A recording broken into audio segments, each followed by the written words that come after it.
الأنبياء وعلى آله وصحبه وأهل بيته أجمعين. أما بعد فأعوذ بالله من الشيطان الرجيم. بسم الله الرحمن الرحيم.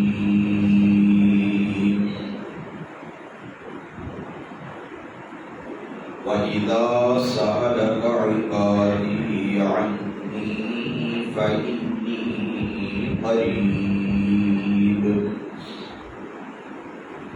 صدق الله مولانا العلي العظيم.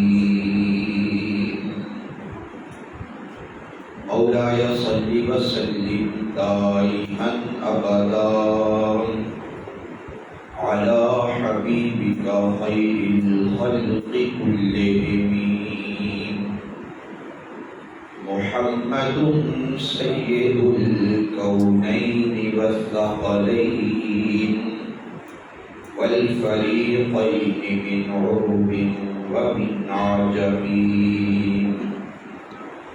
هو الحبيب الذي ترجى شفاعته لكل هول من الأهوال مقتحمين. يا رب بالمصطفى بلغ مقاصدنا واغفر لنا ما مضى يا واسع الكرم. سبھی احباب جھوم جھوم کے بآواز بلند نبی مکرم شفیع معظم جانب عالم صلی اللہ علیہ وآلہ وسلم کی پاک بارگاہ میں درود و سلام کا نذرانہ پیش فرمائیں. الصلاۃ والسلام علیک یا سیدی یا رسول اللہ. سبھی احباب السلام علیک یا سیدی یا حبیب اللہ. الصلاۃ والسلام علیک یا سیدی یا نبی اللہ وعلی آلک واصحابک یا سیدی یا رحمت العالمین. لائق سبھی احترام معزز و مکرم سامعین کرام، دوستو، عزیز ساتھیوں، عزیز بچوں، شعبان المعظم شریف کا بابرکت و مقدس مہینہ جاری و ساری ہے.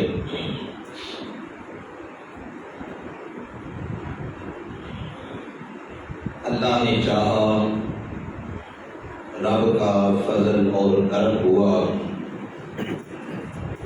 زندگی نے ساتھ دیا تو انشاءاللہ تبارک و تعالی ہمیں اپنی حیاتی میں ایک بار پھر سے رمضان مبارک کا بابرکت و مقدس مہینہ دیکھنا نصیب ہوگا. رمضان سے پہلے شعبان آتا ہے، اور شعبان کا مہینہ وہ مہینہ ہے کہ جس کے بارے میں میرے اور آپ کے کریم آقا صلی اللہ علیہ وآلہ وسلم نے ارشاد فرمایا، شعبان شہری و رمضان شہر اللہ. حضور نے فرمایا، لوگوں، شعبان میرا مہینہ ہے اور رمضان اللہ کا مہینہ ہے. کہہ دیجیے سبحان اللہ. یہ شعبان حضور کا مہینہ ہے اور رمضان اللہ کا مہینہ ہے. اس لیے صحابہ فرماتے ہیں کہ اس ماہ مقدس میں رمضان کے بعد سب سے زیادہ روزے سرکار شعبان میں رکھتے تھے. پورے سال میں رمضان کے علاوہ اگر کسی مہینے میں سرکار سب سے زیادہ روزے رکھتے تھے رمضان کے علاوہ تو وہ شعبان کا مہینہ تھا، جس میں سرکار اکثر روزے سے ہوتے تھے. اور اسی ماہ مقدس میں شب برات کی مبارک رات ہے جس میں اللہ جل وعلا مالک کائنات ان گنت گناہگاروں کو، سیاہکاروں کو، خطاکاروں کو جہنم سے نکال کر جنت کا پروانہ عطا فرماتے ہیں۔ آج کی شب کی آنے والی جو رات ہے یہ وہی بابرکت 15 شعبان معظم کی بابرکت رات ہے جس کو ہم عرف عام میں شب برات کہتے ہیں۔ یہ برات والی رات ہے، جہنم سے آزادی والی رات ہے، رب کی بخشش، اللہ کا فضل اور اللہ کا کرم پانے والی رات ہے۔ رب العالمین کی بارگاہ میں دعا گو ہیں کہ خالق کائنات، مالک کائنات، آج کی یہ آنے والی رات ہم سب کو اپنی بندگی میں، اپنی یاد میں، اپنے ذکر میں، اپنی بارگاہ میں جھک کر گزارنے کی توفیق نصیب فرمائے۔ سامعین گرامی قدر، آج جمعہ المبارک کی اس مختصر سی نشست میں ہم نے اس موضوع پر گفتگو کرنا ہے۔ وہ موضوع ہے دعا۔ کہ دعا کیا ہے، دعا کس طرح مانگی جاتی ہے اور کس طرح مانگی جانے والی دعاؤں کو اللہ جلد قبول فرماتا ہے۔ کیونکہ انشاءاللہ رات کو ہم اللہ کے حضور عرض گزاریاں کریں گے، اللہ کے حضور دعائیں مانگیں گے۔ ابھی ہم چند منٹ اسی پر گفتگو کرتے ہیں کہ دعا کیا ہے۔ دعا مومن کا ایک ہتھیار ہے۔ حدیث پاک میں آتا ہے دعا مومن کا ہتھیار ہے، دعا مومن کا اسلحہ ہے۔ اور پھر حضور نے فرمایا الدعاء هو العبادہ، فرمایا دعا جو ہے یہ بھی عبادت ہے۔ جس طرح نماز عبادت ہے، روزہ عبادت ہے، حج عبادت ہے، زکوٰۃ عبادت ہے، اس طرح حضور نے فرمایا الدعاء هو العبادہ، لوگوں دعا مانگنا بھی عبادت ہے۔ رب کو وہ بندے بڑے پیارے لگتے ہیں جو رب سے دعائیں مانگتے ہیں اور جو رب کی بارگاہ میں گریہ زاریاں کرتے ہیں، رب کی بارگاہ میں جھولیاں پھیلاتے ہیں، رب کی بارگاہ میں آنسو بہاتے ہیں، اللہ کے حضور اپنی عاجزی، اپنی کمزوری، اپنی بے بسی کا اظہار کرتے ہیں، وہ بندے رب کو بڑے پیارے لگتے ہیں۔ بلکہ قرآن حکیم میں فرمایا گیا قل ما یعبأ بکم ربی لولا دعاؤکم، اے پیارے حبیب ان سے کہہ دیجئے میرے بندوں سے اگر تم رب سے دعائیں نہیں مانگو گے نا تو رب کو بھی تمہاری کوئی پرواہ نہیں ہے۔ پھر رب کو بھی تمہاری کوئی پرواہ نہیں ہے کہ اگر تم رب سے دعائیں نہیں مانگو گے۔ اچھا دنیا کا اصول دیکھیے، دنیا کا دستور دیکھیے۔ دنیا میں منگتا کسی سے مانگنے آئے، کسی کے در پہ آئے، سوال کرنے آئے تو جو دینے والا ہوتا ہے اس کے چہرے پر تھوڑی سی تیوریاں آتی ہیں کہ یہ کیا مانگنے آ گیا، اور اگر بار بار آئے، روزانہ معمول بنا کے آئے تو پھر تو اور زیادہ اس کو دیکھ کر اس کو چڑچڑاپن آتا ہے، غصہ آتا ہے کہ روزانہ ہی مانگنے آ جاتا ہے۔ یہ تو دنیا داروں کی مثال ہے، ہم مانگے کوئی تو غصہ کرتے ہیں، لیکن میرے رب کا در وہ در ہے جہاں بندہ نہ مانگے تو اللہ ناراض ہوتا ہے۔ اللہ کو وہ بندہ پیارا لگتا ہے جو اس سے مانگتا ہے، جو اس کے در پہ جھولی پھیلاتا ہے، اس کے در پہ گریہ زاریاں کرتا ہے۔ تو فرمایا الدعاء هو العبادہ، لوگوں دعا کرنا بھی عبادت ہے۔ اور پھر حضور نے فرمایا الدعاء مخ العبادہ، لوگوں دعا جو ہے یہ تمہاری عبادتوں کا مرض ہے، دعا تمہاری عبادتوں کا مرض ہے۔ لوگ بھی دیکھے ہیں ایسے، ہم نے دیکھا ہے جمعے بھی ہم دیکھتے ہیں، ہر جمعے میں فضیلت سے سلام پھرا اور وہ دوڑ لگی، سلام پھرتا ایسے نکلتے ہیں جیسے کوئی پنجرے سے پرندہ اڑتا ہے قیدی، یوں مسجد سے نکلتے جیسے مولانا صاحب نے کوئی جھگڑا ہوتا ہے مسجد میں لوگوں کو، بس ایسے سلام پھرا اور بس کوئی دعا نہیں، کوئی کچھ نہیں، ایسے باہر ادھر بھاگتے ہیں۔ پتہ نہیں کون سی ایسی ایمرجنسی ہے، کون سی ایسی بیماری پڑی ہوئی ہے، پتہ نہیں کون سی ایسی قید میں بیٹھے ہوئے ہیں، اس طرح بھاگتے ہیں مار کی طرف مسجد سے۔ حالانکہ چاہیے یہ آ گئے نماز پڑھ لی اب ساتھ ذکر اذکار کیجیے جو اجتماعی دعا ہے اس کے ساتھ شامل ہوئیے شاید جو کثیر تعداد میں سینکڑوں کی تعداد میں رب کے نیک اور پیارے بندے آئے ہیں شاید ان میں کوئی اللہ کا پیارا ہو کوئی رب کا برگزیدہ بندہ ہو جب تم کہو آمین ساتھ وہ بھی کہہ دے آمین کسی پیارے کی آمین کے ساتھ تمہاری آمین مل جائے اللہ اس کے صدقے تمہارا بیڑا بھی پار فرما دے ہمیں تو دعا میں شامل ہونا چاہیے نا لیکن ہم سمجھتے ہیں بس دعا کی ہمیں ضرورت نہیں نماز پڑھ لی بس یہی کافی دعا کی ہمیں شاید کوئی ضرورت ہی نہیں ہے لیکن دوستوں مومنوں کا یہ شیوا نہیں ہے میرے کریم آقا نے فرمایا دعا مخ العبادہ لوگوں دعا تمہاری عبادتوں کا مغز ہے دعا تمہاری عبادتوں کا مغز ہے اس لیے اللہ کے حضور دعائیں مانگتے رہا کرو گریہ زاریاں کرتے رہا کرو بار بار مانگا کرو بار بار مانگو دعا ایک بار مانگی پھر مانگو پھر مانگی پھر مانگو پھر مانگی پھر مانگو جسے باقی میں آتا ہے صحابی کہتے ہیں میں بیٹھا تھا حضور کی بارگاہ میں کریم آقا نے دعا مانگنا شروع کی رب اغفر لی واتوب علیہ یہ دعا آقا نے مانگی ایک بار مانگی دو بار مانگی تین بار مانگی چار بار مانگی حدیث پاک میں آتا ہے صحابی کہتا میں بیٹھا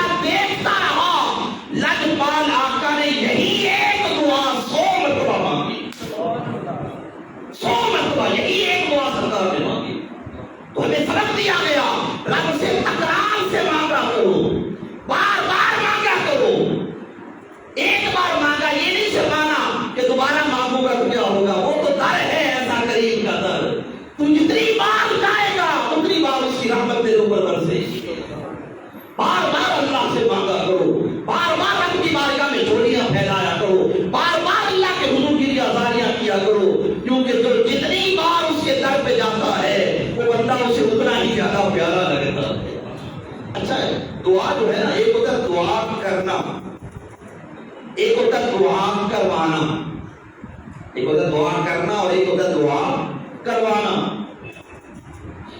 اور تیسرا ہوتا ہے دعا ملنا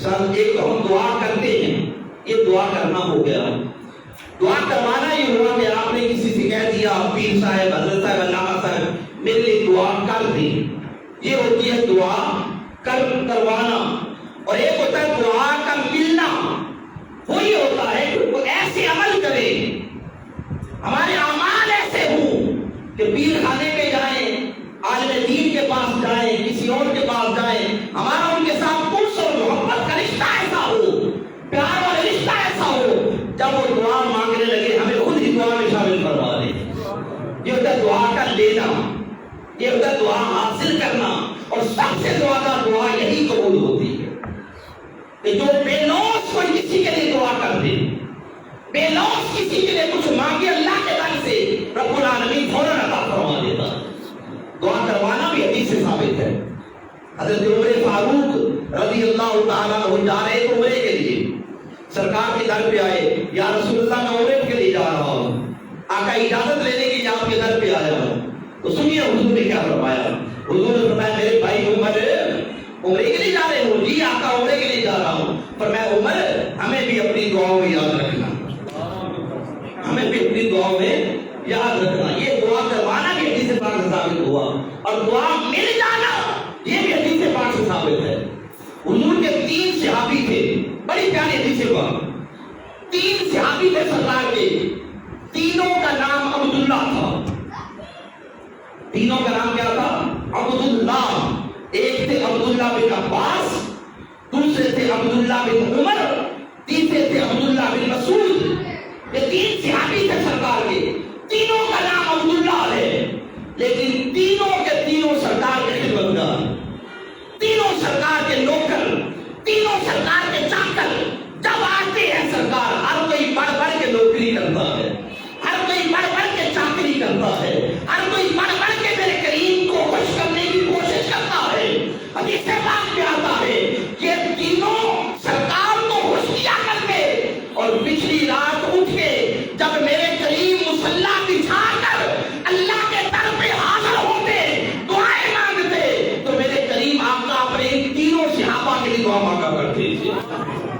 اللہ میرے عبداللہ بن عمر کو بھی شان عطا فرما، میرے عبداللہ بن مسعود کو بھی شان عطا فرما، میرے عبداللہ بن عباس کو بھی شان عطا فرما۔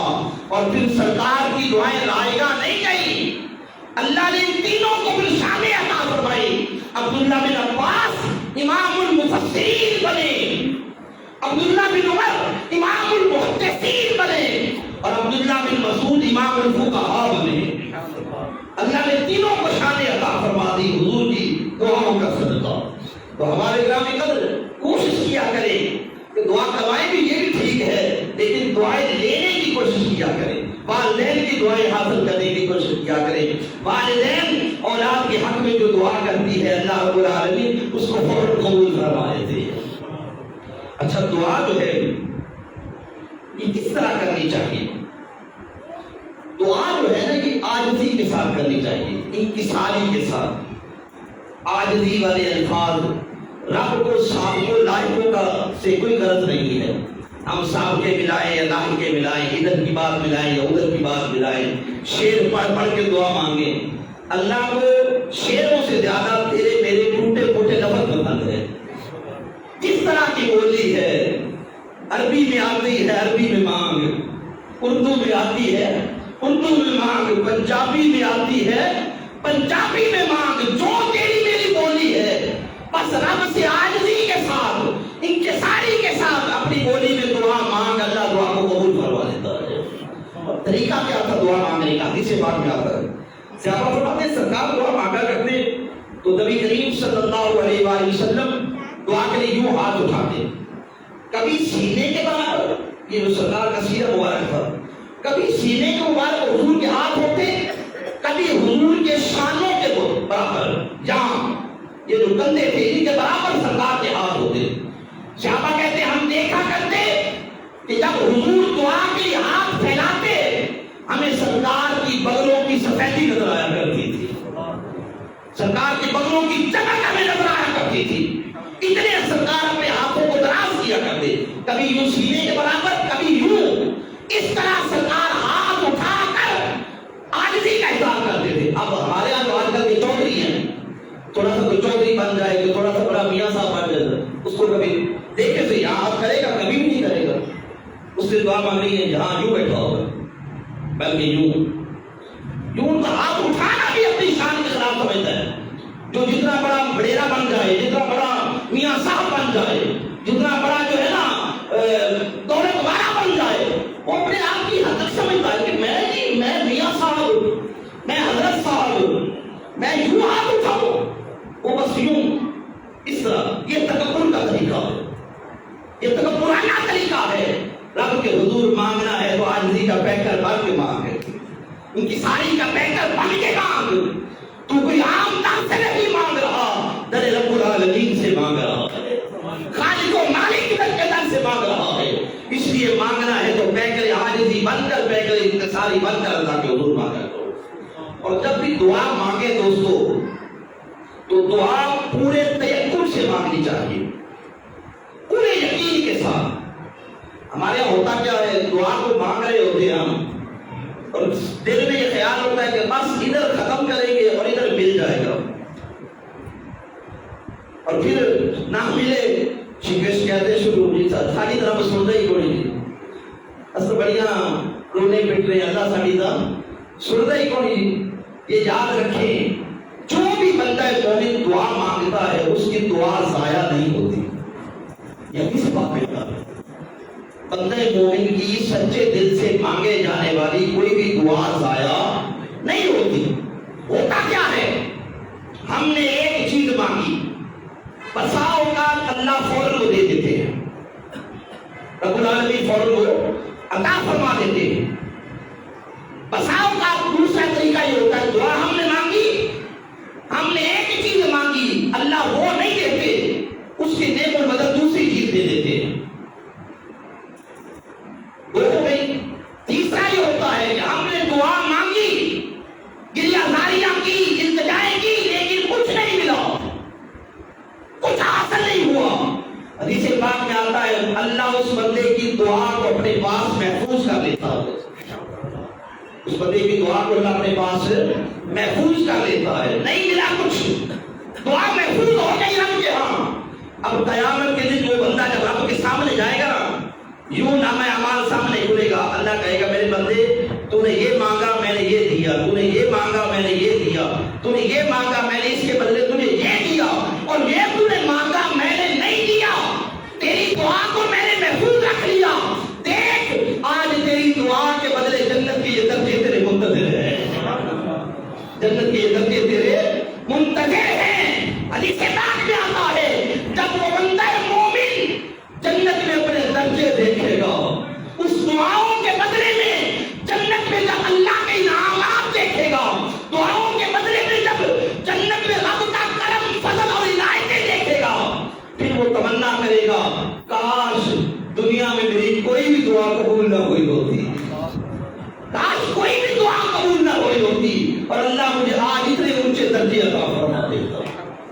تو احباب گرامی دعا کبھی رائگاں نہیں ہوتی ہے. اس تیقن کے ساتھ, اس یقین کے ساتھ اللہ کے حضور ہمیں دعا مانگنی چاہیے. اور رب العالمین کو بندہ وہ بڑا پسند آتا ہے جو بار بار مانگتا ہے. مانگیں گے مانگے جائیں گے, منہ مانگی پائیں گے. وہ بندہ رب کو بڑا پیارا لگتا ہے جو تکرار کے ساتھ بار بار مانگے, بار بار مانگے, اور یہ کہہ کے مانگے مولا تجھ سے نہیں مانگ رہا تو کس سے مانگے, تیرے در کے علاوہ کس در پہ جائے. بندے جو تیرے ہیں, مخلوق جو تیرے ہیں, مولا تیرے ہی در پہ آنا ہے, تیری بارگاہ میں جھولی پھیلانی ہے, جو بھی مانگنا ہے تجھ سے ہی مانگنا ہے. وہ مشہور حدیث پاک ہے نا کہ ایک بندہ تھا مسجد نبوی میں آیا, سرکار بیٹھے تھے مسجد میں, وہ آ گیا, اس نے آ کے نفل پڑھے, اور نفل پڑھنے کے بعد وہ ایک کونے میں بیٹھا تھا, وہاں بیٹھے بیٹھے اس نے ہاتھ اٹھائے, اور ہاتھ اٹھا کے اس نے دعا مانگی. کیا مانگا اس نے کہا مولا میرے پاک پروردگار میں تجھ سے اس لیے مانگتا ہوں کہ تو میرا اللہ ہے, تو میرا اللہ ہے اور میں تیرا بندہ ہوں. مولا تیرے بغیر میں کس سے مانگوں, تو ہی تو میرا اللہ ہے, تو ہی تو میرا پروردگار اور خالق و مالک ہے. میں تجھ سے صرف اسی لیے مانگتا ہوں کہ تو میرا اللہ ہے, تو میرا مولا ہے. ادھر اس نے دعا ختم کی, سرکار کے پاس سے ایک صحابی بیٹھا تھا, حضور فرمایا جا کے اس بندے کو خوشخبری سنا دے, تو نے دعا مانگی ہے, اللہ نے تیری دعا کو قبول فرما لیا ہے, رب نے تیری دعا کو قبول فرما لیا. اس تیقن کے ساتھ, اس یقین کے ساتھ دعا کو مانگا جانا چاہیے. یوں اللہ کے حضور میں گزاری کرنی چاہیے, گری ازاری کرنی چاہیے. اور دعا مانگنے کا ایک طریقہ یہ بھی ہے جو صحیح مسلم کی حدیث پاک سے ہمیں ملتا ہے. بندے کو چاہیے کہ جب دعا مانگے تو اپنے جو زندگی میں کوئی نیک عمل کیے ہوں ان نیک عملوں کو یاد کر کے اللہ کے حضور وسیلہ بنا کر دعا مانگے. رب العالمین کے حضور اپنے نیک عملوں کو یاد کر کے رب کے حضور وسیلہ بنا کر جب بندہ دعا مانگتا ہے اللہ دعا کو قبول فرما لیتا ہے. مشہور حدیث پاک ہے, نبی کریم صلی اللہ علیہ وآلہ وسلم نے ارشاد فرمایا, مسلم شریف کی حدیث پاک ہے, حضور فرمایا بنی اسرائیل قوم کے 3 بندے تھے, ایک سفر پہ جا رہے تھے, 3 لوگ تھے, ایک سفر پہ جا رہے تھے, اچانک طوفان آ گیا, شدید طوفان آیا, اور طوفان سے بچنے کے لیے تینوں ایک غار میں جا گھسے کہ اپنی جان بچائیں. ایک غار میں چلے گئے. کریم لجپال آقا نے فرمایا کہ ادھر وہ لوگ غار میں پہنچے, غار میں جا کر پناہ لی. طوفان جاری تھا. کچھ دیر کے بعد وہ جو پہاڑ تھا اس کی چوٹی سے ایک پتھر لڑکا, اور لڑکتا لڑکتا لڑکتا وہ جو غار تھی اس کے دہانے پر آ کر جم گیا.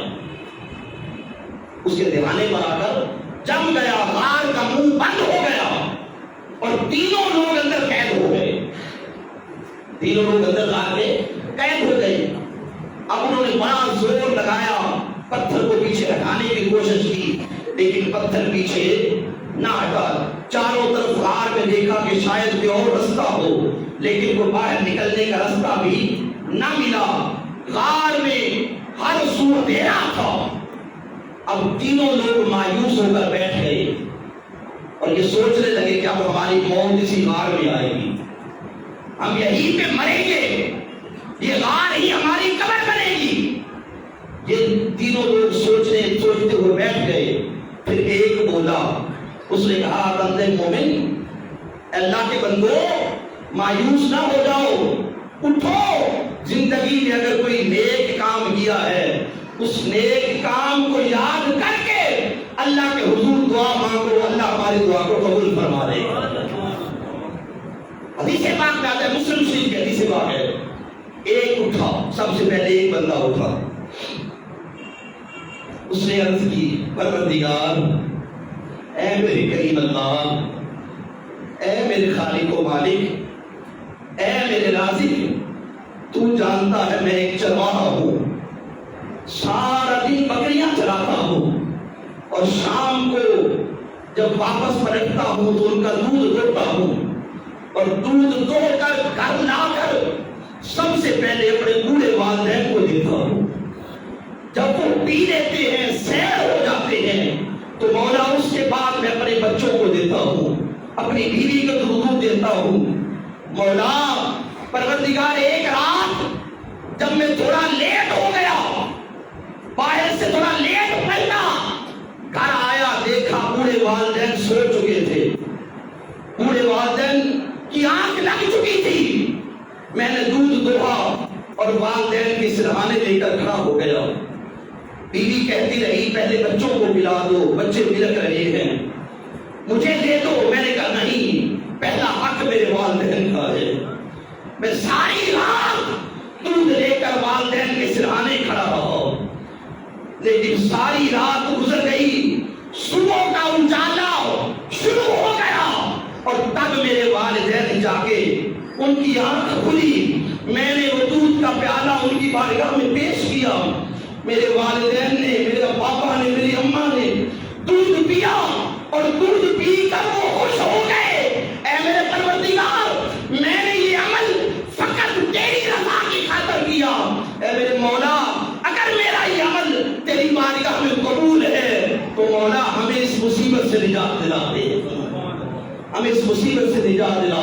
میرے کریم فرماتے ہیں، میرے اور آپ کے لجپال آقا فرماتے ہیں، بندے نے دعا ختم کی، چہرے پہ ہاتھ پھیرا، تھوڑا پتھر سرک گیا، غار کا تھوڑا پتھر سرک گیا، اتنا سرکا کہ آسمان نظر آنے لگ پڑا، آسمان نظر آنے لگ پڑا، غار کے اندر روشنی شروع ہو گئی، لیکن باہر نکلنے کا راستہ بھی نہ بنا۔